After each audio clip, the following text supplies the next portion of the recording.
Bismillahirrahmanirrahim. Assalamualaikum warahmatullahi wabarakatuh. Waalaikumsalam warahmatullahi wabarakatuh. Halo teman-teman semua, selamat pagi. Pagi.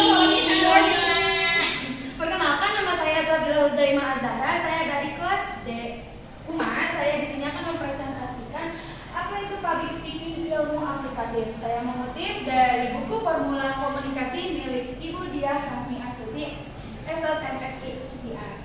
Langsung saja, apa sih ilmu aplikatif itu? Jadi, teman-teman perlu diketahui, public speaking itu adalah ilmu aplikatif, bukan ilmu teoritis. Dan teman-teman harus terampil bagaimana sih cara menerapkan public speaking secara komprehensif. Dan menjadi seorang public speaker yang handal, teman-teman punya teknik khusus dalam public speaking.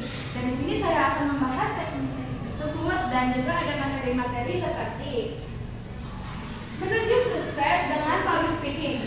Kemampuan berbicara di depan umum merupakan aset dan investasi yang berharga. Kenapa sih bisa disebut dengan aset?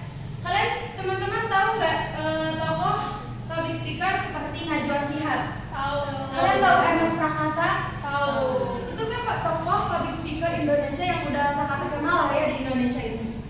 Nah, mereka semua ini terkenal karena public speaking mereka yang bagus. Nah, mereka juga pasti adalah teknik-teknik khusus yang mereka miliki sebelum mereka tampil di depan layar itu.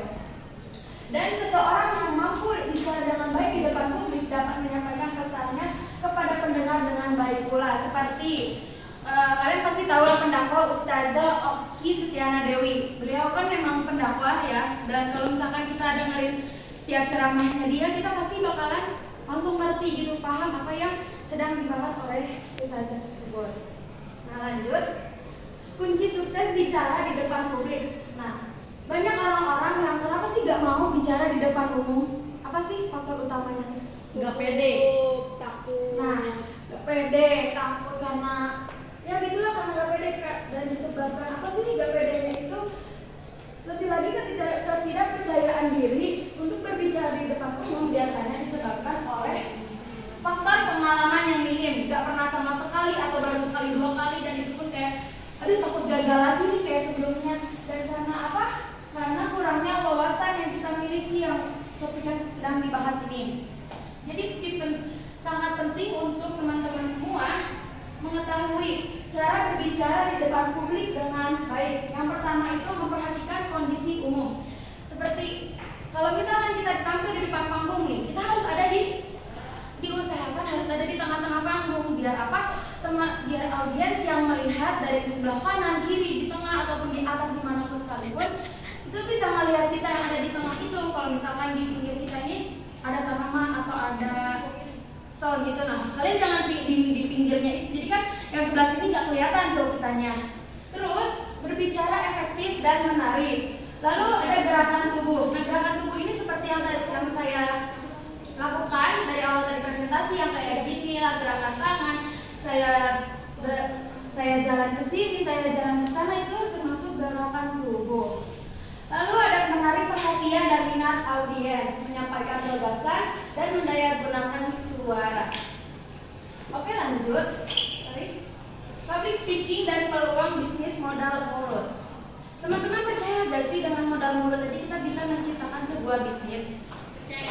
Nah, kenyataannya di dalam sebuah bisnis itu berbagai potensi itu menyatu, seperti pemilik modal, keahlian, dan juga buruh atau pekerja itu bekerja sama dalam upaya memenuhi kebutuhan masing-masing. Lalu bagaimana jika orang ingin berbisnis dalam bidang public speaking? Tentu saja mereka bisa membuka usaha seperti kayak les private public speaking atau sekolah public speaking. Itu juga termasuk dengan usaha bisnis modal mulut. Nah, public speaking dan peluang suksesnya. Kalau misalkan teman-teman udah merealisasikan nih bisnis yang teman-teman inginkan, dan teman-teman juga bakalan mendapatkan peluang suksesnya lagi yang lebih besar ke depannya. Public speaking ini menjadi begitu banyak kesempatan bagi semua yang untuk meningkatkan karir, talenta kepemimpinan, kemampuan, dan juga kepercayaan diri. Kalau teman-teman sudah percaya diri akan kemampuan teman-teman di dalam sebuah public speaking, maka teman-teman akan terus mencoba tampil di sebuah acara atau mengisi sebuah materi, dan itu juga menjadi peluang sukses teman-teman ke depannya. Dan public speaking ini dapat menjadi sarana untuk memperbanyak teman, kolega, kenalan, dan lain-lain. Sekian yang bisa saya sampaikan. Terima